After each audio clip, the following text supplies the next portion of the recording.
अयोध्या में तैयारियां। मिथिलापुरी से अयोध्या तक का मार्ग 3 दिनों में तय करके महाराज जनक के मंत्री राजा दशरथ के दरबार में पहुंचे।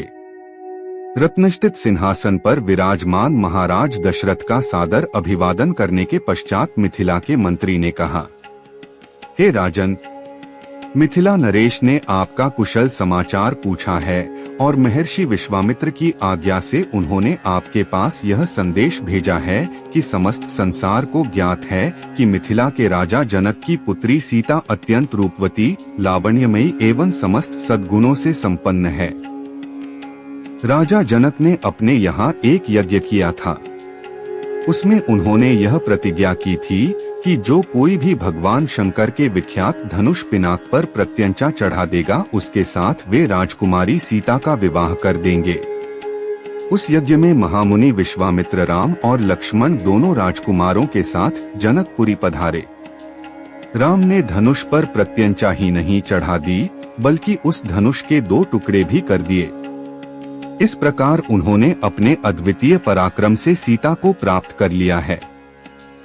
आथ राजा जनक ने आपसे सादर अनुरोध करते हुए यह संदेश भेजा है कि आप अपने समस्त परिजनों, बंधु बांधवों, मंत्रियों एवं पुरोहितों तथा गुरु वशिष्ठ के साथ शीघ्र बारात लेकर मिथिला पधारने की कृपा करें, ताकि राजकुमार श्री रामचंद्र के साथ सौभाग्यकांक्षिणी सीता का विवाह वैदिक रीति से संपन्न हो सके और मिथिलेश कन्या के ऋण से उऋण हो सके।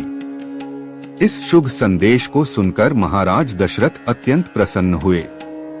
राम लक्ष्मण की कुशलता एवं अद्भुत पराक्रम का समाचार सुनकर उनका हृदय विभोर हो गया।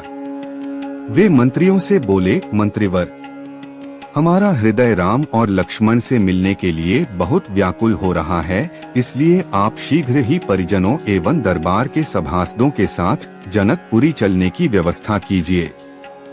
समस्त बंधु बांधवों, राज्य के प्रतिष्ठित सेठ साहूकारों, विद्वानों आदि सबको बारात में चलने के लिए निमंत्रण पत्र भिजवाइए। सेनापति जी से कहिए कि वे शीघ्र चतुरंगिणी सेना को तैयार होने का आदेश दें।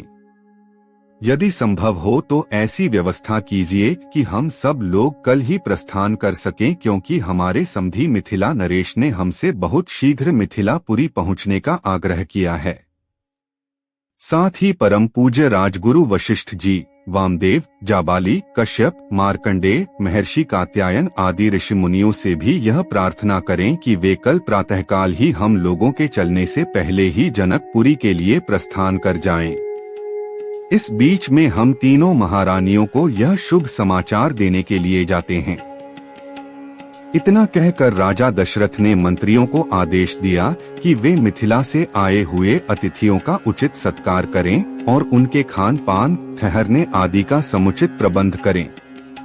इसके पश्चात वे स्वयं राजप्रासाद के अंतःपुर में पहुंचे और तीनों रानियों को बुलाकर यह शुभ संवाद सुनाया। शीघ्र ही यह समाचार संपूर्ण अयोध्या नगरी में फैल गया। घर घर में मंगलगान होने लगे, नृत्य संगीत का आयोजन होने लगा। महाराज की आज्ञा पाकर मंत्रीगण तथा भृत्यगण विवाह की तैयारियों में जुट गए। जनवरी से जनवरी के मन में अद्भुत उत्साह था। ऐसा प्रतीत होता था जैसे प्रत्येक व्यक्ति के भीतर विद्युत का संचार हो गया है। सभी लोग अभूतपूर्व द्रुतगति से समस्त कार्यों को संपन्न कर रहे थे। अर्धरात्रि होते होते चलने की सारी तैयारियां पूर्ण हो गईं और दूसरे दिन दलबल के साथ राजा दशरथ रवाना हो गए। 4 दिनों तक चलने के पश्चात बारात मिथिलापुरी पहुंची। यह ज्ञात होते ही कि अयोध्या नरेश ऋषि मुनियों, मंत्रियों, परिजनों एवं अपनी संपूर्ण मंडली के साथ नगर के निकट आ पहुँचे हैं, मिथिला नरेश जनक अपने मंत्रियों, पुरोहित, मुनियों, विद्वानों आदि को साथ लेकर उनकी अगवानी के लिए नगर के मुख्य द्वार पर जा पहुँचे। उन्होंने बड़े आदर के साथ राजा दशरथ की अभ्यर्थना करते हुए कहा, हे नृपश्रेष्ठ, आपके दर्शन करके मैं कृतज्ञ हुआ और आपके पदार्पण करने से जनकपुरी की भूमि धन्य हुई। आपने सीता को अपनी कुलवधू के रूप में स्वीकार करके मेरे वंश को सम्मानित किया है।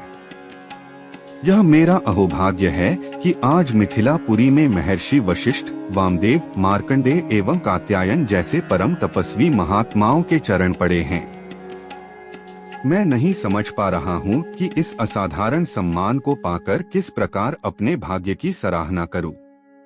इस प्रकार समस्त आगत महानुभावों का सत्कार करके महाराज दशरथ को उनके साथ आए हुए ऋषिमुनियों, बंधु बांधवों, मंत्रियों एवं सैनिकों को जनवासे में ठहराने की उचित व्यवस्था की।